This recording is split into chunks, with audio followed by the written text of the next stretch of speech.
कलियुग के अंत में क्या क्या होगा, जानिए। और कलियुग के कुछ रहस्य।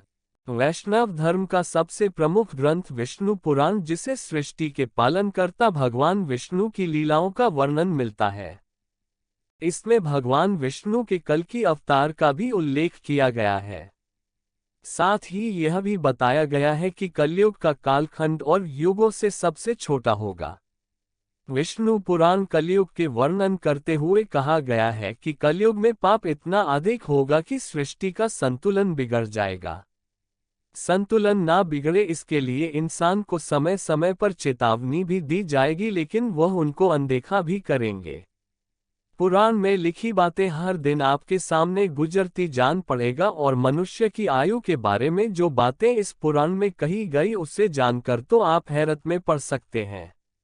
इतनी होगी आयु। विष्णु पुराण में बताया गया है कि मनुष्य की आयु सीमा धीरे धीरे घटती जाएगी और अंत में मात्र 20 साल रह जाएगी।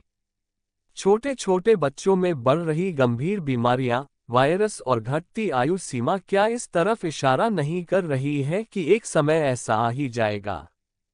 कलयुग में लोगों के बाल अल्पायु में ही सफेद होने लगेंगे और 12 वर्ष की अवस्था में ही लोगों के बाल पकने लगेंगे।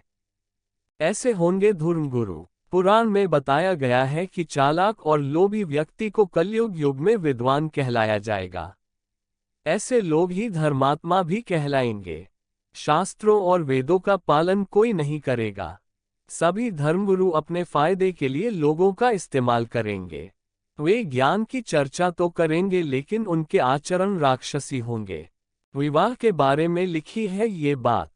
कलयुग में विवाह एक प्रकार का समझौता होगा।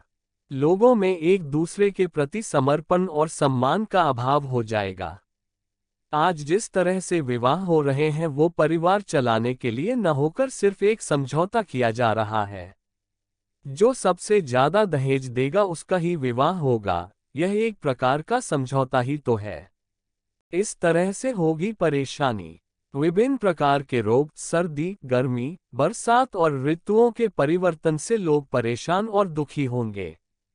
बिना मौसम के बरसात, ठंड, गर्मी से फसल बर्बाद हो जाएगी। नदी, तालाब, जलाशय सब सूख जाएंगे। जल के बिना धरती फटने लगेगी और लोग बूंद बूंद पानी के लिए तरसने लगेंगे। किसान अनावृष्टि के कारण आत्महत्या करेंगे। इसलिए पानी बचाने पर ध्यान दें। ऐसे लोग कहलाए जाएंगे गुणी।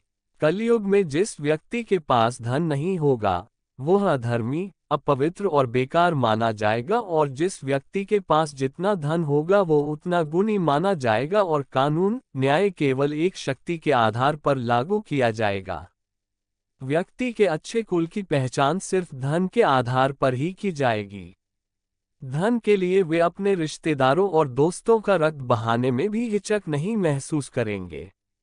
देखा जाए तो आजकल ये सब सत्य हो रहा है। लोग धन के लिए अपने ही रिश्तेदार और परिवार वालों का खून बहा रहे हैं। इनकी होगी पूजा। झूठ और दिखावे का सहारा लेकर लोग आगे बढ़ने का प्रयास करेंगे, लेकिन इसमें नुकसान उनका खुद का ही होगा। कलयुग में सत्ता पर आसानी लोग अपनी प्रजा की रक्षा नहीं कर पाएंगे, बल्कि कर टैक्स लेने के बहाने प्रजा का ही धन छीनेंगे। लोग भूत प्रेतों को देवता मानकर पूजने लगेंगे। इस तरह करेंगे भोजन। अन्न का अभाव होने से मनुष्य फिर से कंद मूल और फल आदि के सहारे ही रहेंगे और असमर्थ लोग सुखी नहीं रह पाएंगे। कलयुग में लोगों के आलस्य और निष्क्रियता के बारे में भी विष्णु पुराण में बताया गया है। इसके अनुसार लोग बिना स्नान के ही भोजन कर लिया करेंगे। कलयुग में सबसे अच्छी बात। वेद व्यास जी ने सभी युगों में कलयुग को श्रेष्ठ युग भी बताया है। उन्होंने कहा है कि सतयुग में मनुष्य को 10 साल जप करने के बाद पुण्य की प्राप्ति होती है। त्रेतायुग और द्वापर युग में वही पुण्य 1 साल के तप द्वारा प्राप्त किया जा सकता है, तो कलयुग में इतना ही बड़ा पुण्य मात्र 1 दिन के तप से प्राप्त किया जा सकता है।